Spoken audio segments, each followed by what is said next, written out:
Hello friends, आज हम अम्ल क्षार तथा लवण का पहला वीडियो लेक्चर लेकर आए हैं। इस वीडियो लेक्चर में हम अम्ल तथा क्षार का उपयोग, गुण तथा इसका परिभाषाएं और विभिन्न धारणाएं को अच्छी तरह से देखेंगे। और इस वीडियो का PDF लिंक भी आपको डिस्क्रिप्शन में दे दिए हैं, वहां से आप डाउनलोड कर सकते हैं। और अम्ल क्षार तथा लवण से रिलेटेड जितना भी वीडियो हम अपलोड किए हैं वो आपको आई बटन पर मिल जाएगा, और केमिस्ट्री के सभी वीडियो लेक्चर आपको डिस्क्रिप्शन में मिल जाएगा, वहाँ से आप देख सकते हैं। फ्रेंड्स, जैसे कि आप जानते होंगे, यह वीडियो का चाहे आप क्लास 10th का हो या कम्पिटिटिव एग्जाम का, सबके लिए यह वीडियो लेक्चर बहुत महत्वपूर्ण होने वाला है, क्योंकि हर कंपटीशन एग्जाम में इससे लगभग में क्वेश्चन आता ही है। तो चलिए फ्रेंड्स, बिना टाइम वेस्ट किए इस वीडियो लेक्चर को शुरू करते हैं। तो फ्रेंड्स, आज का इस वीडियो को स्टार्ट करते हैं। पहला होता है अम्ल। अम्ल किसे कहते हैं? अम्ल इंग्लिश में एसिड कहते हैं, जो लैटिन भाषा का एक शब्द एसिडस से बना है। किससे? एसिडस से, जिसका अर्थ होता है खट्टा पदार्थ। अर्थात हम कह सकते हैं वो सभी पदार्थ जिसमें कुछ स्वाद में जो कुछ खट्टा हो, उसमें अम्ल मौजूद है।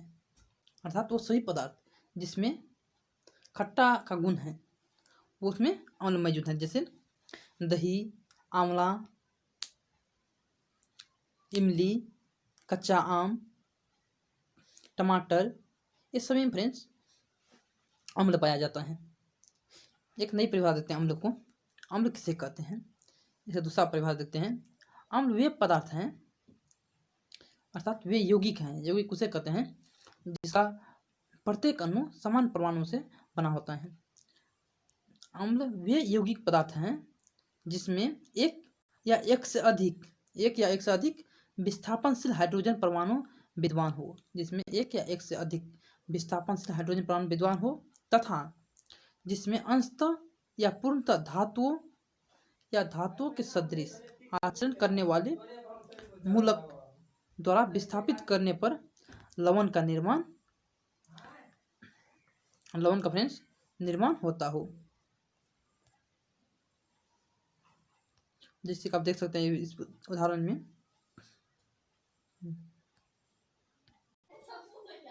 जैसे देख सकते हैं Mg अभिक्रिया क्या HCl से, वह बन गया MgCl+H2। ये Mg जो है मैग्नीशियम, ये हाइड्रोजन परमाणु विस्थापित कर देता है और इसके जगह अपना यौगिक बना लेता है MgCl2।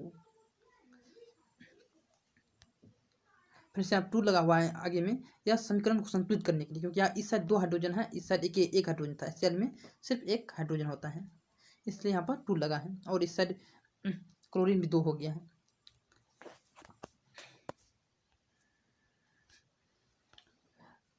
अब देखते हैं फ्रेंड्स अम्ल का कुछ गुण। अम्ल जो होगा उसमें क्या क्या गुण होना चाहिए, अम्ल में क्या क्या गुण होना चाहिए। अम्ल होगा, अम्ल स्वाद में क्या होता है? खट्टा होता है। अच्छे ताप प्रबल अम्ल जो होता है वह विद्युत का सुचालक होता है, अर्थात उससे विद्युत धारा प्रवाहित हो सकता है। नेक्स्ट देखते हैं फ्रेंड्स, अम्ल धातुओं से अभिक्रिया करके हाइड्रोजन गैस मुक्त करता है। जैसे कि आपको पहले हम बताए थे, अम्ल जो है धातु से जब अभिक्रिया करेगा तो हाइड्रोजन गैस मुक्त करता है। जैसे Mg मतलब मैग्नीशियम एक धातु है जो HCl से अभिक्रिया किया तो क्या बनाता है? MgCl2+H2। यह एक हाइड्रोजन गैस निकलता है जो वह गैस के रूप में निकल जाता है। इस तरीके मतलब वह ऊपर को निकल जाता है। फ्रेंड्स, जब जहाँ पर अभिक्रिया होता है, यह उस जार के ऊपर आप माचिस या मोमबत्ती की तिल्ली लेके जाइएगा तो यह जो हाइड्रोजन गैस है यह पॉप आवाज के साथ यह फुट का जलेगा।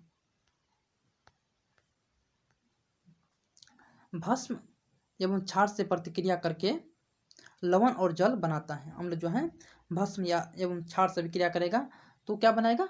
लवण और जल बनाएगा। इस अभिक्रिया को उदासीनीकरण अभिक्रिया कहते हैं, क्योंकि इस अभिक्रिया जब होता है तो न तो अम्ल में अम्लीय गुण रहता है, न ही क्षार में क्षारीय गुण रहता है, अर्थात लवण और जल बनता है जो पूर्णतः उदासीन रहता है। इसलिए इस अभिक्रिया को उदासीनीकरण अभिक्रिया कहते हैं। लिटमस पत्र तथा मिथाइल ऑरेंज को लाल कर देता है। लिटमस पत्र जो होता है और मिथाइल ऑरेंज उसको ये लाल कर देता है, जो आपको दिख रहा होगा पिक में। फ्रेंड इसको यह बहुत महत्वपूर्ण है, ये एग्जाम डायरेक्ट पूछ देता है कि अम्ल नीले लिटमस को किस रंग में बदलता है, तो लाल में बदलता है, नीले लिटमस को लाल में बदलता है। इसको आप एक तरीका से रख सकते हैं, अम्ल अम्ल क्या कहते हैं, होता है खतरनाक होता है, उससे दूर रहो। खतरनाक होता है मतलब खतरनाक, खतरनाक चिन्ह क्या है, लाल, इसलिए यह नीले लिटमस को लाल में कन्वर्ट कर देगा। और मिथाइल ऑरेंज को भी एक लाल में कन्वर्ट कर देता है। ये दोनों सूचक हैं, नीला लिटमस पत्र तथा मिथाइल ऑरेंज दोनों सूचक हैं। आपको सूचक के बारे में नेक्स्ट वीडियो लेक्चर में बताएंगे, उसमें अच्छा से सब कुछ बारे में करेंगे। इसमें अम्ल तथा क्षार को अच्छा देखेंगे सिर्फ। अम्ल जल में घुलकर हाइड्रोजन आयन देता है, अम्ल जो रहेगा वो जल में घुलकर हाइड्रोजन आयन देगा। जैसे HCl है, यह जल में घुला तो किस में टूट जाए, H plus Cl plus Cl minus plus उष्मा में यह टूट जाएगा, मतलब अपना आयन में टूट जाता है। हाइड्रोजन और क्लोरीन बना हुआ था तो हाइड्रोजन और क्लोरीन में टूट गया और काफ़ी मात्रा में उष्मा देता है।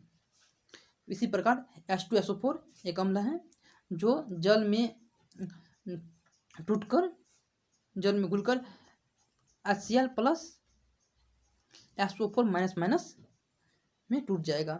HNO3 जल में घुलाने पर यह किस में टूट जाएगा, हाइड्रोजन और अपना मूलक क्या है इसका, हाइड्रोजन और HNO माइनस, इसमें टूट जाएगा और उष्मा देगा। अम्ल और जल के जो अभिक्रिया होता है उसमें बहुत मात्रा में उष्मा निकलता है, इसीलिए इस अभिक्रिया को उसमें अभिक्रिया भी कहते हैं। उसमें अभिक्रिया का उदाहरण ये सब हो सकता है। आपको अभिक्रिया का फर्स्ट वीडियो लेक्चर में आप देखे होंगे, अभी उसमें अभिक्रिया किसे कहते हैं, जिसमें उष्मा निकलता है उसे कहेंगे उसमें अभिक्रिया। यह सब में उष्मा निकलता है इसलिए इसे कहते हैं उसमें अभिक्रिया। यही कारण है फ्रेंड्स कि अम्ल में जल नहीं मिलाया जाता है, जल में अम्ल मिलाया जाता है।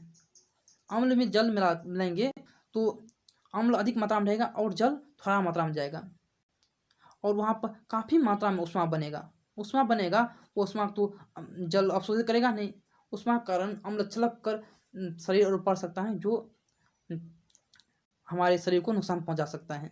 और जिस बर्तन में रखे, कांच के बर्तन में, वो भी टूट सकता है। यही कारण है कि अम्ल में जल नहीं मिलाया जाता है, जल में अम्ल मिलाया जाता है। अगर जल में अम्ल मिलाएंगे तो जल अधिक मात्रा में रहेगा, अम्ल थोड़ा सा मात्रा कर जाएगा, उससे जो उष्मा बनेगा विक्रिया में, उस उष्मा को जल तेजी से अवशोषित कर लेगा, क्योंकि जल उष्मा को अवशोषित करता है, अवशोषित कर लेगा, जिससे बर्तन भी सुरक्षित रहेगा और छिड़केगा भी नहीं।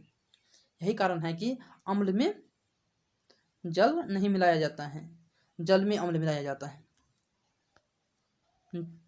और फ्रेंड्स इस अभिक्रिया में यह H++ जो टूटता है, हाइड्रोजन अपना आयन में टूट जाता है, H+ था जो निगेटिव आयन है उसमें टूट जाता है। यह धन आयन H+ जल से अभिक्रिया कर H3O+ बना लेता है, जिसे कहते हैं हाइड्रोनियम आयन। या हाइड्रोनियम आयन में कन्वर्ट हो जाता है और विद्युत धारा उसे, क्योंकि आयन हो जाएगा तो इसे विद्युत धारा आराम से पास कर सकता है।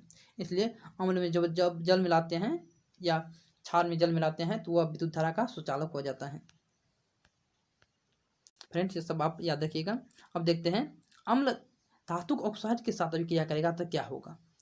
अगर अम्ल धातुक ऑक्साइड के साथ अभिक्रिया करेगा तो वह अपना संगत लवण बनाएगा, धातु जो है धातु वो लवण बनाएगा और ऑक्सीजन दूसरा धातु अम्ल जो है, अम्ल की हाइड्रोजन से अभिक्रिया का जल बना लेगा। मतलब अम्ल जब धातु का ऑक्साइड से अभिक्रिया करेगा तो लवण तथा जल बनाएगा। जैसे उदाहरण आप देख सकते हैं, कैल्शियम CaO प्लस की हम अभिक्रिया कराए किससे, HCl से, तो यह Ca जो है अधिक क्रियाशील है हाइड्रोजन की तुलना में, इसलिए यह यहाँ से हाइड्रोजन को विस्थापित कर देगा और अपना यौगिक बना लेगा, मतलब CaCl, ठीक। और यह O बच जाता है और यह H बच जाता है, यह आपस में अभिक्रिया करके H2O बना लेता है। इसी प्रकार MgO प्लस H2SO4 अभिक्रिया करके MgSO4 प्लस H2O बना लेता है। Na2O अभिक्रिया करता है HCl से तो बना लेता है NaCl प्लस H2O। ZnO अभिक्रिया करता है H2SO4 से, तो बना लेता है Zn SO4 तथा H2O। अब देखते हैं फ्रेंड्स, अम्ल के साथ धातु के कार्बोनेट तथा बाइकार्बोनेट का अभिक्रिया। जब अम्ल धातु के कार्बोनेट या बाइकार्बोनेट से अभिक्रिया करेगा तो क्या होगा? जब अम्ल धातु के कार्बोनेट या बाइकार्बोनेट से अभिक्रिया करता है तो वह लवण, जल तथा कार्बन डाइऑक्साइड बनाता है। कैसे बनाएगा? लवण, जल तथा कार्बन डाइऑक्साइड। इस अभिक्रिया में गैस से निकलता है। जो गैस को आप चूना जल में दीजिएगा वह जल को दुधिया कर देता है। मतलब इसी परीक्षण से पता चलता है कि इस अभिक्रिया में कार्बन डाइऑक्साइड गैस निकलता है। जैसे एक उदाहरण देते हैं आपको, Na2CO3, यह है सोडियम कार्बोनेट।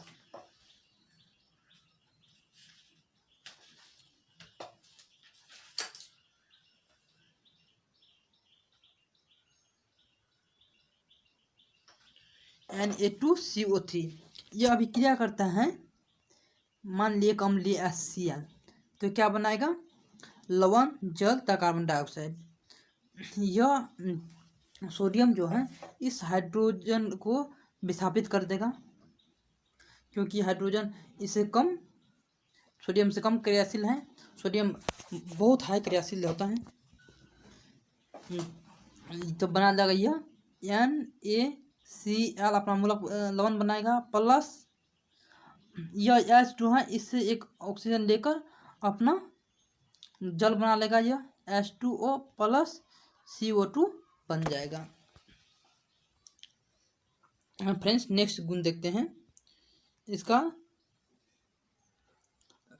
इस प्रकार इसका जितना भी गुण था आपको सब बता दिए। अब देखते हैं अम्ल से संबंधित आधुनिक विचारधाराएं, आधुनिक परिभाषा, आधुनिक वैज्ञानिक सब अम्ल का परिभाषित किस प्रकार कर रहा है। एक महत्वपूर्ण है, आपको बताते हैं, आर्हेनियस आयनिक सिद्धांत। आर्हेनियस का आयनिक सिद्धांत देख सकते हैं, यह है आर्हेनियस साहब। यह बताया था अम्ल वे पदार्थ हैं जो जल में घुलकर हाइड्रोजन आयन देगा, जो जल में घुलकर हाइड्रोजन आयन देगा। जैसे आप बताए थे कि अम्ल जल में घुलकर हाइड्रोजन आयन देता है। इसके अनुसार अम्ल वह पदार्थ है जो जल में घुलकर हाइड्रोजन आयन देता है, यानी H+ देता है। उदाहरण के लिए देख सकते हैं आप, HCl को जब जल में घुलाएंगे तो यह किस में टूट जाएगा?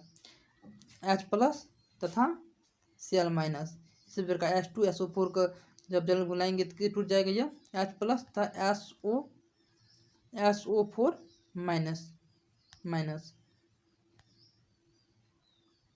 इसी प्रकार फ्रेंड्स अन्य एग्जाम्पल देख सकते हैं। और ब्रांसेट और लोरी के अनुसार, लोरी के सिद्धांत के अनुसार अम्ल वे पदार्थ हैं जो किसी दूसरे पदार्थ को प्रोटॉन प्रदान करने की क्षमता रखता है।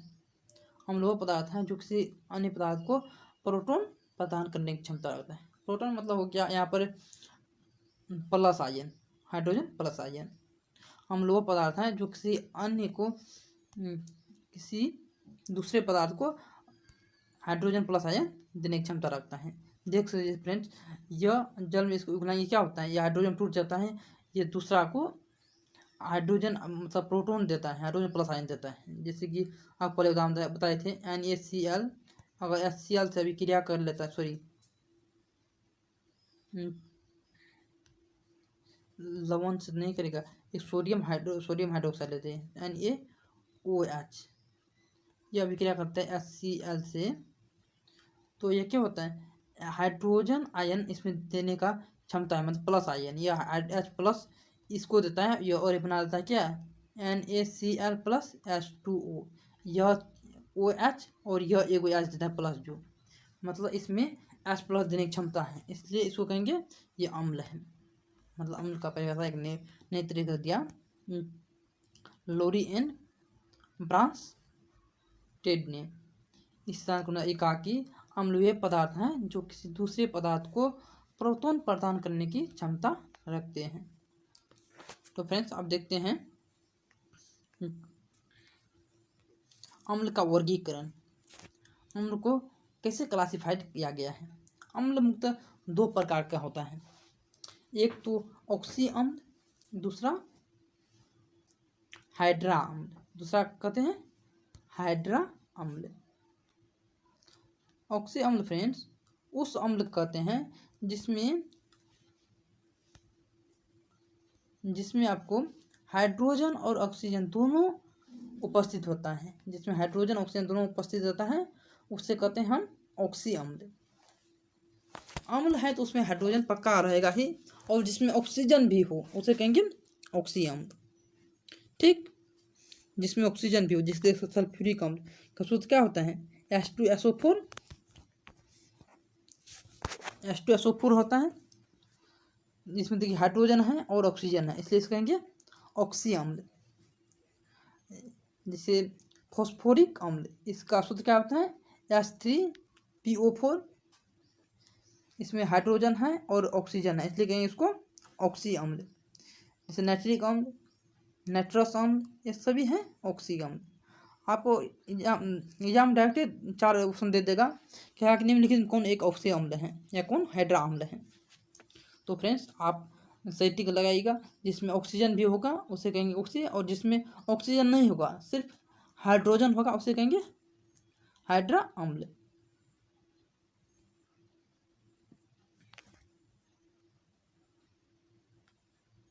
हाइड्रा अम्ल फ्रेंड्स कुछ असुविधा हो रहा है। हाइड्रा अम्ल जिन अम्लों में केवल हाइड्रोजन उपस्थित रहता है उसे कहेंगे हाइड्रा अम्ल। हाइड्रा अम्ल में ऑक्सीजन अनुपस्थित होता है। समझ गए, हाइड्रा अम्ल में जो होता है उसमें ऑक्सीजन अनुपस्थित होता है। जैसे हाइड्रोक्लोरिक अम्ल, इसमें देखिए ऑक्सीजन नहीं है, सिर्फ H है और Cl से बना है यह हाइड्रोक्लोरिक अम्ल, इसलिए इसका कहेंगे हाइड्रा अम्ल। ब्रोमिक अम्ल, हाइड्रोब्रोमिक अम्ल, इसमें देखिए फ्रेंड्स H है और Br है, इसमें ऑक्सीजन नहीं है, इसलिए इसे कहेंगे हाइड्रा अम्ल। जैसे हाइड्रो आयोडाइड अम्ल, फ्रेंड देखिए इसमें H है और Cl है, H और I है हाइड्रो आयोडिक अम्ल में, और ऑक्सीजन नहीं है, इसलिए कहेंगे उसका हाइड्रा अम्ल।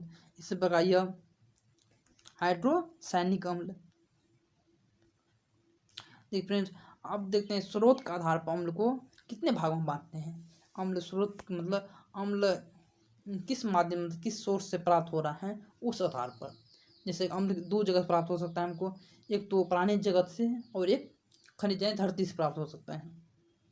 जो अम्ल हमें प्राणी जीव जंतु या प्राणी जगत से मिलेगा उसे कहेंगे कार्बनिक अम्ल, और जो अम्ल हमको धरती से मिलता है, धरती के अंदर से मिलता है, उसे कहेंगे हम अकार्बनिक अम्ल, मतलब वो अकार्बनिक सोर्स से मिलता है, उसे कहेंगे अकार्बनिक अम्ल।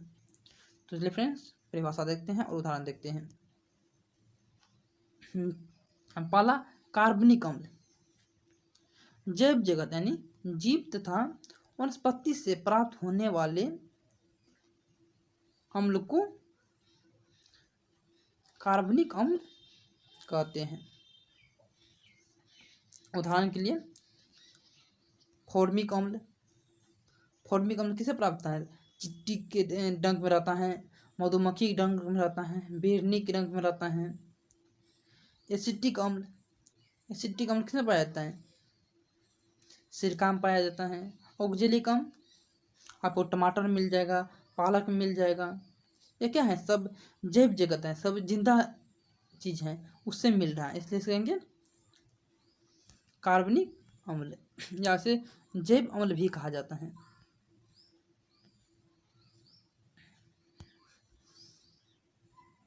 नेक्स्ट है फ्रेंड अकार्बनिक अम्ल। अकार्बनिक अम्ल किसे कहते हैं, अजैव जगत से प्राप्त होने वाले अम्ल को अकार्बनिक अम्ल कहते हैं। अजैव जगत से, इसे खनिज अम्ल भी कहते हैं, क्योंकि खनिज के रूप में प्राप्त होता है, इसे खनिज अम्ल भी कहते हैं। जैसे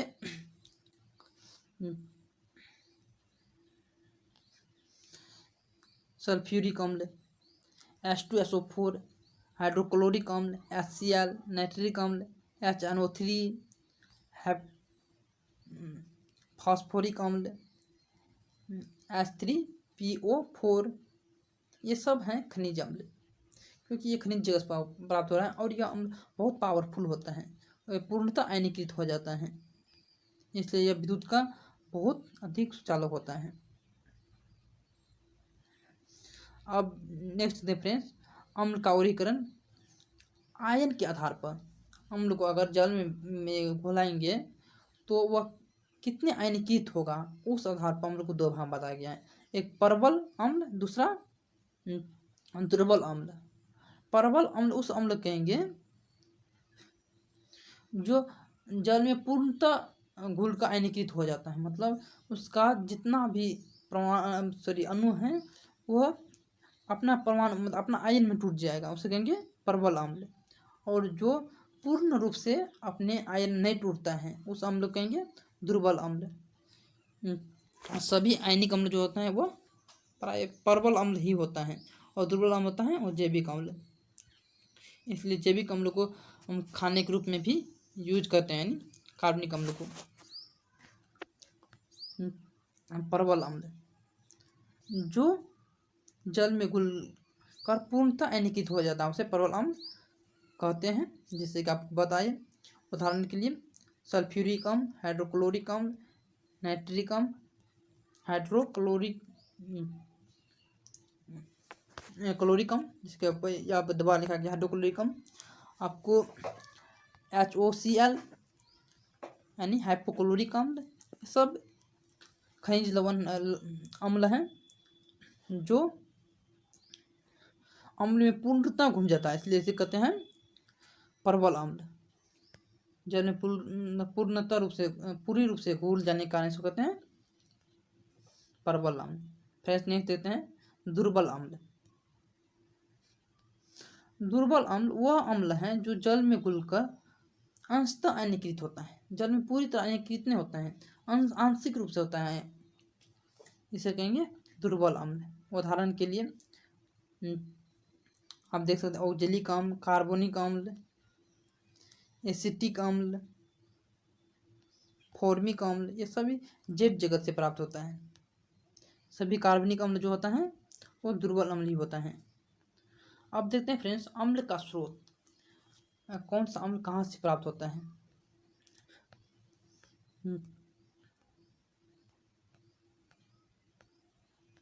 देखिए कुछ अम्ल उसका प्राकृतिक स्रोत आपको बताते हैं। जैसे एसिटिक अम्ल कहाँ से प्राप्त होता है, सिरका से, या उसका प्राकृतिक स्रोत है।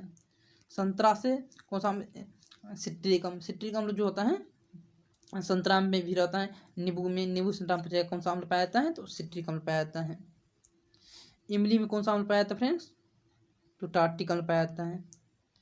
इमली में रहता है टार्टिक अम्ल। औक्जेलिक अम्ल रहता है टमाटर में, पालक में, कौन सा अम्ल रहता है औक्जेलिक अम्ल।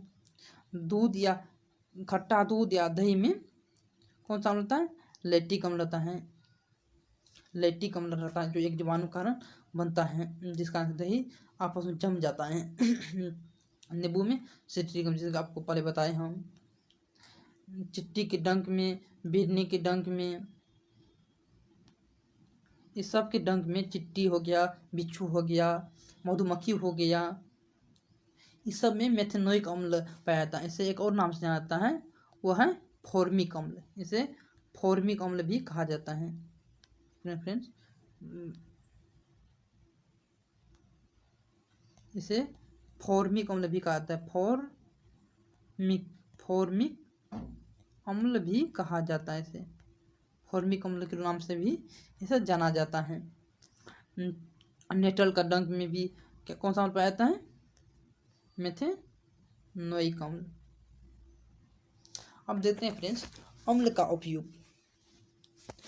जैसे फर्स्ट आता है सल्फ्यूरिक अम्ल, जिसका बहुधा उपयोग होता रहता है, जैसे बैटरी में और कई चीज़ में इसका उपयोग होता है।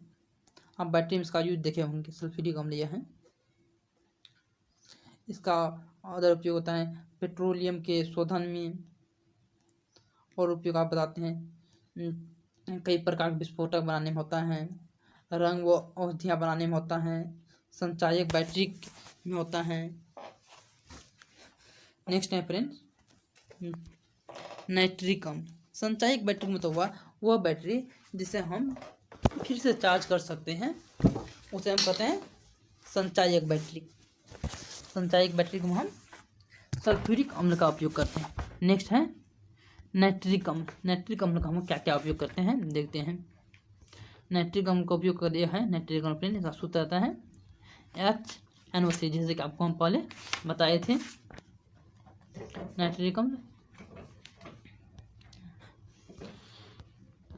अम्ल का उपयोग होता है औषधियों के निर्माण में, औषधि के निर्माण में होता है, उर्वरक बनाने में होता है, फोटोग्राफी में होता है, ऐसा तो विस्फोटक पदार्थ जितना होता है वो सब बनाने में होता है, अम्लराज बनाने में होता है, प्रयोगशाला में अभिकर्मक के रूप में होता है। अभिकर्मक उसे कहते हैं जो रासायनिक अभिक्रिया में जो पदार्थ भाग लेता है उसे कहते हैं हम अभिकर्मक। मतलब नाइट्रिक अम्ल को हम किसी दूसरे पदार्थ के साथ अभिक्रिया कराने में भी उपयोग करते हैं। अब फ्रेंड नेक्स्ट देखते हैं, जैसे आपको ये सब बता दिए थे पहले। अम्लराज। अम्लराज हाइड्रोक्लोरिक अम्ल तथा नाइट्रिक अम्ल का मिश्रण होता है जो 1:3 में मिला रहता है। इस अनुपात में मिलाकर एक अम्ल बना जाता है जिसे अम्लराज कहते हैं। इसे रॉयल वाटर के नाम से भी जाना जाता है। इसे रॉयल वाटर भी कहते हैं। इसमें इतना क्षमता होता है, यह सोना चांदी सबसे मजबूत धातु प्लेटिनम को भी आप अपना में गला लेने की क्षमता रखता है। इसी कारण इसका नाम पड़ा है अम्लराज यानी रॉयल वाटर। इंग्लिश में रॉयल वाटर के नाम से भी इसे जाना जाता है।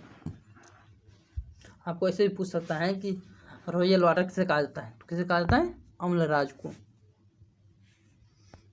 आप फ्रेंड देखते हैं हाइड्रोक्लोरिक अम्ल। हाइड्रोक्लोरिक अम्ल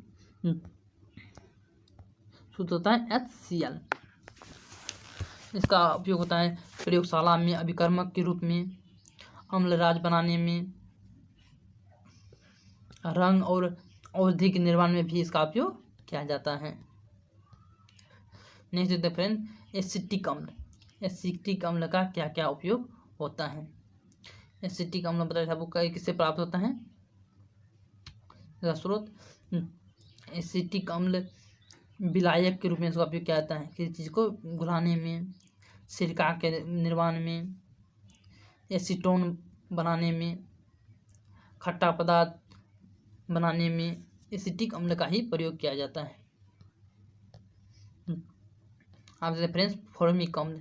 फॉर्मिक अम्ल का क्या था स्रोत, चिट्टी के डंक से प्राप्त होता है। चिट्टी डंक में रहता है फॉर्मिक अम्ल।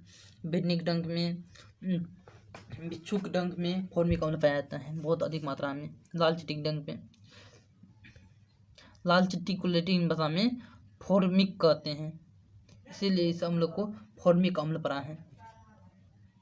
फॉर्मिक अम्ल का उपयोग जीवाणु नाशक के रूप में होता है, फल को संरक्षित करने में होता है, रबर का स्कंदन में भी होता है, चमड़ा उद्योग में होता है। चमड़ा उद्योग में इसका उपयोग किया जाता है। ऑक्जेलिक अम्ल। ऑक्जेलिक अम्ल क्या स्रोत, प्राकृतिक। पालक था, टमाटर था, इस सब में ऑक्जेलिक अम्ल पाया जाता है। इसका संरचना फ्रेंड देख सकते हैं। H single bond O single bond C single bond C single bond O single bond H से जुड़ा था एक सीरीज में। ऊपर में C से डबल बॉन्ड से 2 गो ऑक्सीजन दोनों कार्बन से लगा रहा होता है। इसका सूत्र क्या होता है H2C2O4 ऑक्जेलिक अम्ल का। इसका उपयोग हम करते हैं फोटोग्राफी में करते हैं, कपड़ा की छपाई वो रंग में करते हैं, चमड़ा के व्यंजक के रूप में करते हैं। फिर इसमें धब्बा हटाने गुण होता है, इसी कारण इसका उपयोग हम कपड़ा उद्योग में करते हैं। कपड़े पर स्याही का दाग हटाने में, स्याही का दाग अगर कपड़ा लगा हो तो आप उस पर ऑक्जेलिक अम्ल लगाइएगा, वो ख़त्म हो जाएगा। ऑक्जेलिक अम्ल स्रोत आपको हम बता दिए थे। बेंजोइक अम्ल का आप देखते हैं उपयोग क्या होता है। बेंजोइक अम्ल का खास उपयोग नहीं कोई। बेंजोइक अम्ल का एक प्रमुख उपयोग आपको हम बताते हैं। दवा तथा खाद्य पदार्थ को संरक्षण करने में बेंजोइक अम्ल का बहुत उपयोग होता है, जो आपको पूछा जाता है। यह सभी उपयोग का आप याद रखिएगा। अब देखते हैं साइट्रिक अम्ल। साइट्रिक अम्ल का उपयोग क्या क्या होता है।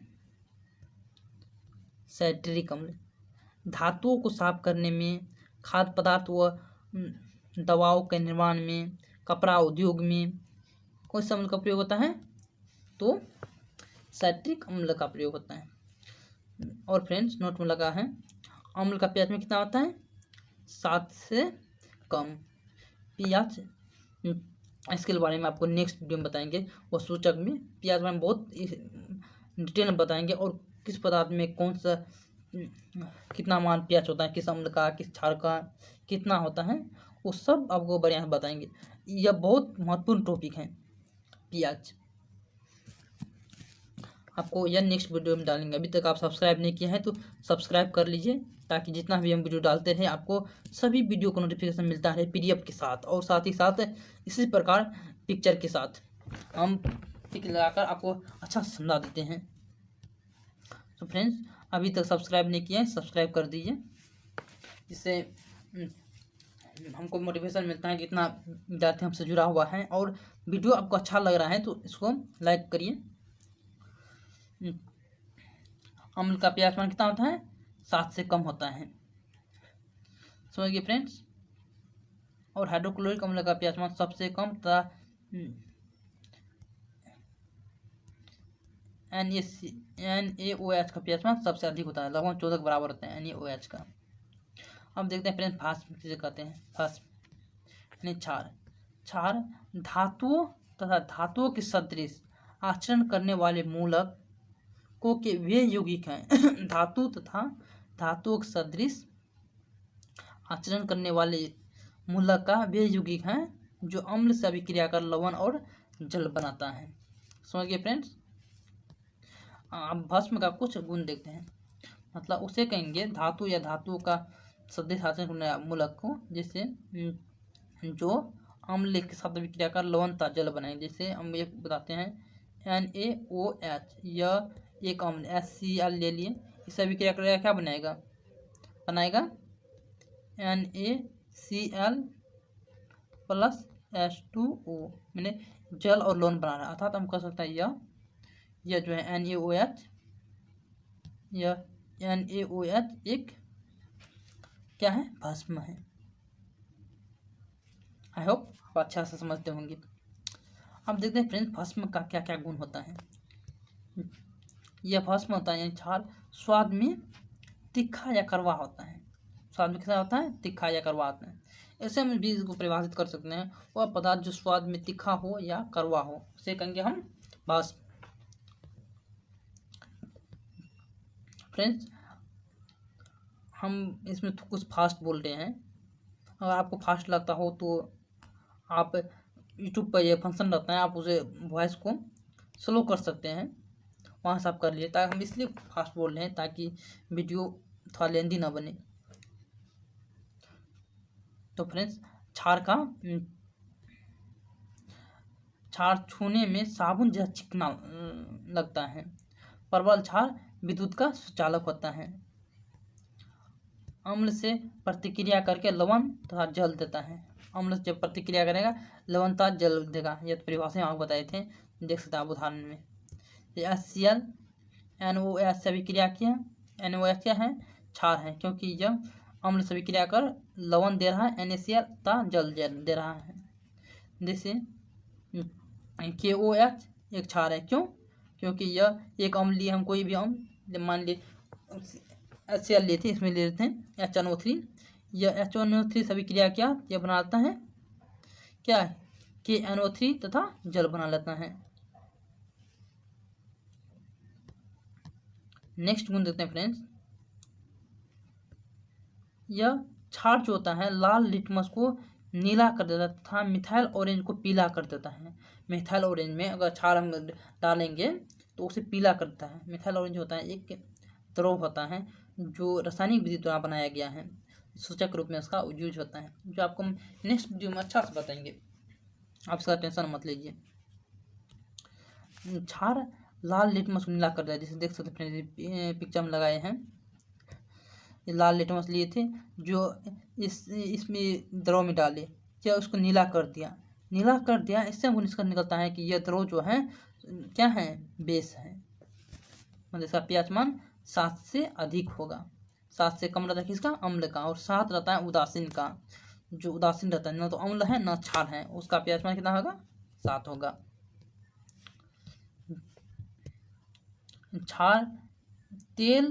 क्षार में तेल तथा गंधक को घुला लेने की क्षमता होता है। गंधक मतलब सल्फर को घुला लेने का अपना में क्षमता होता है। क्षार कार्बनिक पदार्थ को नष्ट कर देता है, कार्बनिक पदार्थ को नष्ट कर देता है। क्षार फिनोल्फथैलीन को गुलाबी कर देता है। यह भी एक मानव निर्मित सूचक है, जो आपको हम सूचक बोला एक नेक्स्ट वीडियो में अच्छा से बताएंगे, आप वह वीडियो देख लीजिए। सब्सक्राइब किया है तो आपको नोटिफिकेशन मिल जाएगा। लवण के घोल में डालने जाने पर क्षार प्राय धातु के हाइड्रोक्साइड को अवक्षेपित कर देता है। लवण के घोल में डाले जाने पर क्षार प्राय धातु के जो ऑक्साइड होता है उसे अवक्षेपित कर देता है, मतलब उस पर अवक्षेपित होता है, ऊपर मतलब छना जाता है। क्षार जल में घुलकर हाइड्रोक्सिल आयन देता है। क्षार जल में जो घुलेगा हाइड्रोक्सिल आयन देता है।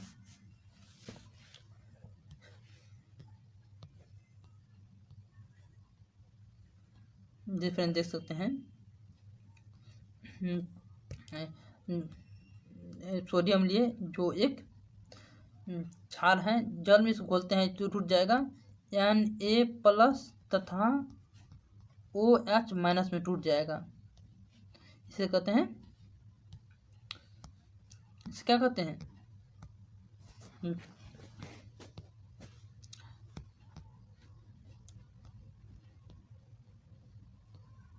में ये टूट जाएगा और साथ ही साथ उष्मा भी देता है।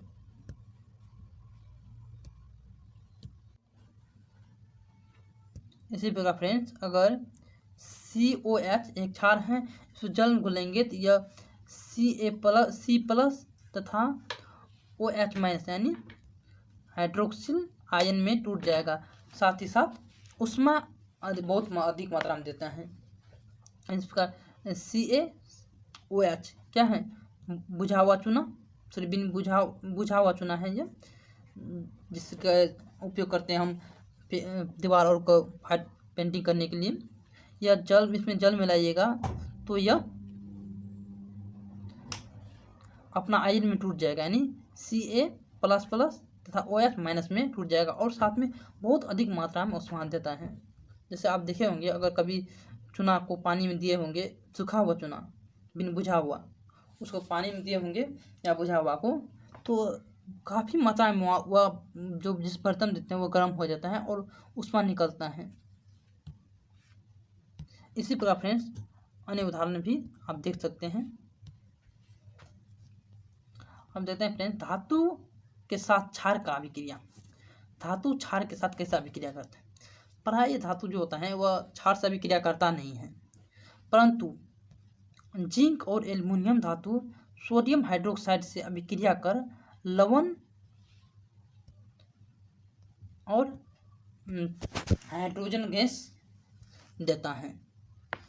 कौन कौन धातु, जिंक और एल्युमिनियम धातु ही सिर्फ सोडियम हाइड्रोक्साइड से अभिक्रिया करके लवण और हाइड्रोजन गैस देता है। बाकी धातु जो होता है वह प्राय क्षार से अभिक्रिया नहीं करता है लेकिन अम्ल करता है। देख सकते हैं, ZnNaOH अभिक्रिया किया, जिंक सोडियम अभिक्रिया किया, आपस में बना लिया क्या, सोडियम जिंकेट, सूत्र होता है Na2 ZnO2 plus H2O gas सिद्धांत जो हवा में निकल जाता है। इसी प्रकार एल्युमिनियम अगर सोडियम हाइड्रोक्साइड से अभिक्रिया किया तो यह बना लेता है NaClO2 प्लस हाइड्रोजन गैस। जिसे फ्रेंड्स अम्ल में आर्सेनिक अपना एक सिद्धांत दिए थे, इसी प्रकार क्षार में भी दिए हैं। क्षार किसे कहते हैं, आधुनिक इसको परिभाषा देते हैं आर्सेनिक, उसको तभी हमको फोटो भी आपको दिखाए थे। आर्सेनिक साहब कौन है, किसन है। इस सिद्धांत के अनुसार भस्म वे पदार्थ हैं जो जलीय घोल में हाइड्रोक्साइड आयन देता है। जो जल में घोलेंगे तो हाइड्रोक्साइड आयन देता है। अम्ल क्या करता था, हाइड्रोजन आयन देता है, यह हाइड्रोक्साइड आयन देता है। फ्रेंड्स देख सकते हैं यहाँ पे एक उदाहरण है, NaOH जल से अभिक्रिया किया, यह Na प्लस और OH माइनस में टूट जाता है, यानी OH माइनस देता है हमको हाइड्रोक्साइड आयन। NH4OH जल से अभिक्रिया करेगा तो बना लेगा क्या, NH4 प्लस OH माइनस, अपना एक्वस सॉल्यूशन बना लेगा। इसी प्रकार फ्रेंड्स इसमें दिया है, यह भी इसका सिद्धांत देखिए, ब्रांस्टेड-लोरी का सिद्धांत। इस सिद्धांत के अनुसार भस्म वह पदार्थ हैं जो किसी दूसरे पदार्थ से प्रोटॉन ग्रहण करने की क्षमता रखता है। अम्ल क्या करता था, प्रोटॉन प्रदान करने की क्षमता रखता था, जबकि भस्म प्रोटॉन ग्रहण करने की क्षमता रखता है। ये देख सकते हैं आप, सेम है फ्रेंड्स। अब देखते हैं भस्म का प्रकार। भस्म के प्रकार, भस्म यानी क्षारक दो प्रकार के होते हैं। कौन कौन, पहला जल में विलेय भस्म, दूसरा जल में अविलेय भस्म। जल में विलेय तथा जल में अविलेय, जल घुलने वाला भस्म और जल में नहीं घुलने वाला भस्म, क्षारक। वैसे भस्म जो जल में विलेय होते हैं, जो भस्म जल में विलेय हो जाएगा उसे कहेंगे हम क्षार, अर्थात जल में विलेय भस्म को हम कहते हैं क्षार। जल में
भस्म है। आपको उदाहरण दो तीन एग्जाम्पल दे देगा, क्या कि निम्नलिखित में से कौन जल में अविलेय क्षारक हैं। ये फ्रेंड बहुत इंपॉर्टेंट होता है, सब आप इसको नोट डाउन करके याद रखिएगा। अब देखते हैं भस्म तथा क्षारक का कुछ प्रमुख उपयोग। फ्रेंड्स वीडियो बहुत लंबा हो चुका है, जैसे कि आप देख सकते हैं। नेक्स्ट वीडियो में भस्म का क्षार का उपयोग भी देखेंगे। और अभी तक ऑनलाइन गुरु दक्षिणा ने जमा किया है वो कर दीजिए, मतलब सब्सक्राइब नहीं किया है तो सब्सक्राइब कर दीजिए। और वीडियो आपको कैसा लगा कमेंट करके भी बताइए और लाइक करिए, इससे हम समझ जाएंगे आप सभी टॉपिक समझ के, और कल हम अच्छे से वीडियो बनाकर अपलोड करेंगे। बाकी जितना भी बचल हैं 2-3 वीडियो लेक्चर में हम पूरा आपका सिलेबस कंप्लीट कर देंगे। और लास्ट में सभी को एक रिवीजन बनाएंगे, रिवीजन वीडियो, उसमें पूरा चैप्टर का आपको रिवीजन कर देंगे। और आपकी क्लास 10th का NCERT बुक का सॉल्यूशन भी आपको डिस्क्रिप्शन में मिल जाएगा, वहाँ से आप देख सकते हैं। और आपको आई बटन दिख रहा होगा, तो वहाँ पर आपको जितना भी वीडियो डाले हैं अम्ल क्षार से रिलेटेड वह आपको वहाँ पर मिल जाएगा, वहाँ से आप देख लीजिए। तो फ्रेंड्स यहीं पर आज एंड करते हैं। थैंक यू देखने के लिए अंत तक। नेक्स्ट वीडियो में मिलते हैं एक नेक्स्ट टॉपिक के साथ।